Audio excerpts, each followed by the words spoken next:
നമസ്കാരം.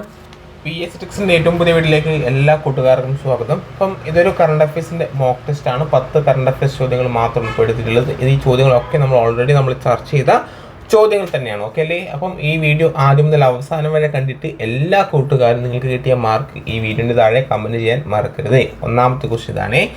രാജ്യത്തെ ആദ്യ സംസ്ഥാന PSC മ്യൂസിയം ഉദ്ഘാടനം ചെയ്തത് എവിടെയാണ്? രാജ്യത്തെ ആദ്യ സംസ്ഥാന PSC മ്യൂസിയം ഉദ്ഘാടനം ചെയ്തത് എവിടെയാണ് എന്നാണ് ചോദ്യം. ഓക്കെ അല്ലേ? എവിടെയാണ് കൂട്ടുകാരെ? യെസ്, പട്ടം തിരുവനന്തപുരമാണ് ശരിയായിട്ടുള്ള ഉത്തരം. ഇതാണ് കേരള പബ്ലിക് സർവീസ് കമ്മീഷന്റെ പട്ടത്തെ ആസ്ഥാനത്താണ് മ്യൂസിയം ആരംഭിച്ചത്. അപ്പോൾ രാജ്യത്തെ ആദ്യ സംസ്ഥാന PSC മ്യൂസിയം ഉദ്ഘാടനം ചെയ്തത് എവിടെയാണ്? അത് പട്ടം തിരുവനന്തപുരം. ഓക്കെ അല്ലേ? യെസ്. നെക്സ്റ്റ് രണ്ടാമത്തെ ക്വസ്റ്റ്യൻ എന്താണ്? ഓഹരി വിപണി നിയന്ത്രണ ഏജൻസിയായ securities and exchange board of India അല്ലെങ്കിൽ സെബി അല്ലേ, സെബിയുടെ പുതിയ ചെയർമാൻ ആരാണ് എന്നാണ് ചോദ്യം. എന്താണ്?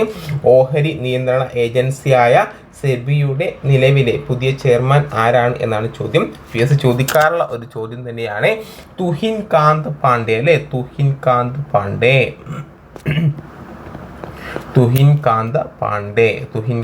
പാണ്ഡെയാണ് നിലവിലെ സെബിയുടെ ചെയർമാൻ എന്ന കാര്യം ഓർത്തിരിക്കുക. നെക്സ്റ്റ്, പരിസ്ഥിതി സംഘടനയായ ജർമ്മൻ വാച്ച് 2025 പുറത്തിറക്കിയ ക്ലൈമറ്റ് റിസ്ക് ഇൻഡെക്സ് പ്രകാരം 1993-2022 കാലയളവിൽ പ്രകൃതി ദുരന്തങ്ങൾ ഏറ്റവും കൂടുതൽ ബാധിക്കപ്പെട്ട രാജ്യം ഏതാണ് എന്നാണ് ചോദ്യം. എന്താണ്? പരിസ്ഥിതി സംഘടനയായ ജർമ്മൻ വാച്ച് 2025 പുറത്തിറക്കിയ ക്ലൈമറ്റ് റിസ്ക് ഇൻഡെക്സ് പ്രകാരം 1993-2022 കാലയളവിൽ പ്രകൃതി ദുരന്തങ്ങൾ ഏറ്റവും കൂടുതൽ ബാധിക്കപ്പെട്ട രാജ്യം ഏതാണ്? അത് ഡൊമിനിക്കയാണ്. ഏത് രാജ്യമാണ്? ഡൊമിനിക്ക. അപ്പം പ്രകൃതി ദുരന്തങ്ങൾ ഏറ്റവും കൂടുതൽ ബാധിച്ച രാജ്യങ്ങളുടെ പട്ടികയിൽ ഇന്ത്യയുടെ സ്ഥാനം എത്രയാണ്? 6ാം സ്ഥാനത്താണ്. നമ്മുടെ ഇന്ത്യ 6ാം സ്ഥാനത്താണ് ഇന്ത്യ എന്ന കാര്യം ഓർത്തു വെക്കുക. നെക്സ്റ്റ്, BBC-യുടെ sports woman of the year 2024 ആയി തിരഞ്ഞെടുക്കപ്പെട്ട വ്യക്തി ആരാണ്? BBC-യുടെ sports woman of the year 2024 തിരഞ്ഞെടുക്കപ്പെട്ടത് ആരാണ് കൂട്ടുകാരെ? അത് മനു ഭാക്കർ ആണ്. Manu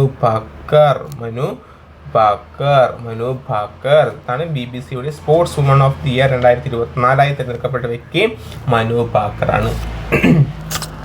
next question. ഛത്തീസ്ഗഡിന്റെ തലസ്ഥാനമായ റായ്പൂരിന് സമീപമുള്ള തുൾസി TULSI എന്ന ഗ്രാമം അടുത്തിടെ ഏത് നിലയിലാണ് വാർത്താ പ്രാധാന്യം നേടിയത്? ഇതാണ് ഛത്തീസ്ഗഡിന്റെ തലസ്ഥാനമായ റായ്പൂരിന് സമീപമുള്ള തുൾസി എന്ന ഗ്രാമം അടുത്തിടെ ഏതു നിലയിലാണ് വാർത്താ പ്രാധാന്യം നേടുന്നതെന്ന് ചോദിച്ചാൽ പറയാം. എന്താണ്? ഇന്ത്യയുടെ യൂട്യൂബ് തലസ്ഥാനമാണല്ലേ. ഇന്ത്യയുടെ യൂട്യൂബ് തലസ്ഥാനമാണ് ഇത്. തുളസി 40,000-ഓളം നിവാസികളുള്ള തുളസിയിലെ 1000-ഓളം പേർ നമ്മുടെ യൂട്യൂബുമായി ബന്ധപ്പെട്ട് ജോലി ചെയ്യുന്ന ആൾക്കാർ, യൂട്യൂബുമായി ബന്ധപ്പെട്ട് പ്രവർത്തിക്കുന്ന ആൾക്കാരാണ്. അപ്പം ഇന്ത്യയുടെ യൂട്യൂബ് തലസ്ഥാനമാണ് തുളസി. യൂട്യൂബ് തലസ്ഥാനമായ തുളസി സ്ഥിതി ചെയ്യുന്നത് ഛത്തീസ്ഗഡിന്റെ തലസ്ഥാനമായ റായ്പൂരിന് സമീപത്താണ്. നെക്സ്റ്റ്, 6ാമത്തെ ക്വസ്റ്റ്യൻ ആണ്. എന്ത് കൂട്ടുകാരെ? ഡൽഹിയിലെ നിയമസഭയിലെ പ്രതിപക്ഷ നേതാവായി തെരഞ്ഞെടുക്കപ്പെട്ട മുൻ മുഖ്യമന്ത്രി ആരാണ് എന്നാണ് ചോദ്യം. എന്താണ്? ഡൽഹി നിയമസഭയിലെ പ്രതിപക്ഷ നേതാവായി തെരഞ്ഞെടുക്കപ്പെട്ട മുൻ മുഖ്യമന്ത്രിയാണ് അത് കൂട്ടുകാരെ അതിഷി. ആദ്യമായാണ് ഡൽഹിയിൽ ഒരു വനിതാ പ്രതിപക്ഷ നേതാവാകുന്നത് അല്ലെ. ഡൽഹിയിൽ ആദ്യമായിട്ടാണ്. നമുക്കറിയാം നിലവിലെ നമ്മുടെ ഡൽഹി മുഖ്യമന്ത്രിയാണ് രേഖാ ഗുപ്ത അല്ലെ. അതുകൊണ്ട് രാജ്യത്ത് ആദ്യമായാണ് ഒരു നിയമസഭയിൽ മുഖ്യമന്ത്രിയും പ്രതിപക്ഷ നേതാവും വനിതകളാകുന്നത് ഡൽഹിയിൽ. ഇപ്പം ഡൽഹിയിലെ നിലവിലെ പ്രതിപക്ഷ നേതാവാണ് അതിഷി. അതുപോലെ തന്നെ ഡൽഹി മുഖ്യമന്ത്രിയാണ് രേഖാ ഗുപ്ത.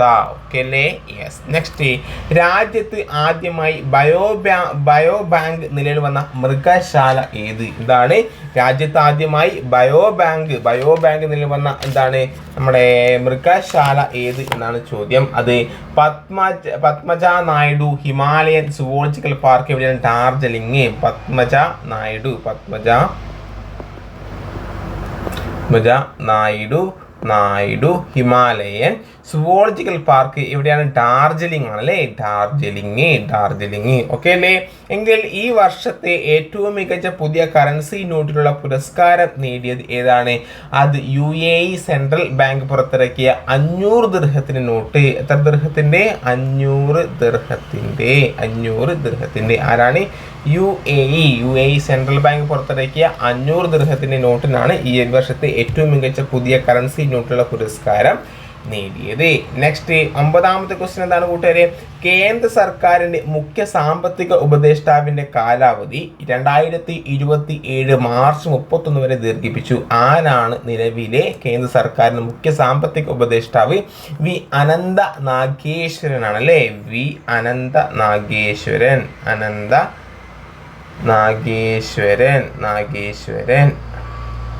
അപ്പം കേന്ദ്ര സർക്കാരിന്റെ മുഖ്യ സാമ്പത്തിക ഉപദേഷ്ടാവിന്റെ കാലാവധി 2027 മാർച്ച് 31 വരെ ദീർഘിപ്പിച്ചു. ആരാണ് നിലവിലെ നമ്മുടെ കേന്ദ്ര സർക്കാർ മുഖ്യ സാമ്പത്തിക ഉപദേഷ്ടാവ് എന്ന് ചോദിച്ചാൽ പറയണം അത് വി അനന്ത നാഗേശ്വരനാണ്.